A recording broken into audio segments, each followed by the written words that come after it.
Hello, വീണ്ടും ഒരു stitching video കണ്ടാലോ?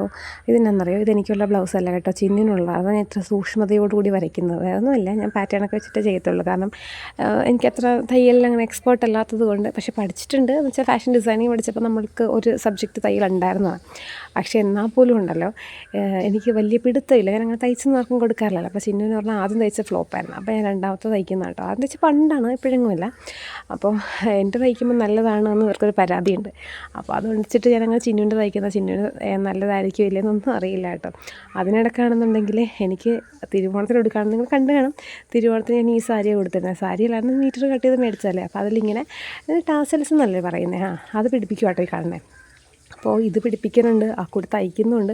കാരണം സമയമില്ല, അധികം നേരെ ഇല്ലല്ലോ, പിറ്റേന്ന് രാവിലെ എടുക്കണ്ടേ എന്ന് വെച്ചിട്ട് രണ്ടുപേർക്കും സാരി എടുക്കാമെന്നൊക്കെ പറഞ്ഞിട്ട് അങ്ങനെ. പിന്നെ എൻ്റെ ഈ ബ്ലൗസ്, അതായത് ഇത് ഞാൻ നേരത്തെ തയ്ച്ച് വെച്ചിരുന്നത് കൊണ്ട് വലിയ സീനൊന്നും എനിക്ക് കിട്ടിയില്ല. കാരണം അവസാന നിമിഷം കിടന്ന് മരിക്കേണ്ട അവസ്ഥ വന്നില്ല കേട്ടോ. അല്ലെങ്കിൽ എനിക്ക് ധൃതി പിടിച്ച് തയ്ക്കുന്നൊന്നും ഇഷ്ടമല്ല. അപ്പോൾ തന്നെ ഫ്ലോപ്പാവും. കാരണം കുറച്ചങ്ങ് തയ്ക്കുമ്പോൾ തന്നെ ബാക്ക് പെയിൻ എടുക്കാൻ തുടങ്ങുമേ. അതിൻ്റെ പേരില്ല, കാരണം എനിക്ക് കട്ട് ചെയ്യാനായിട്ട് ടേബിളൊന്നും അങ്ങനെ ഇല്ലാത്തത് കൊണ്ടാണ്.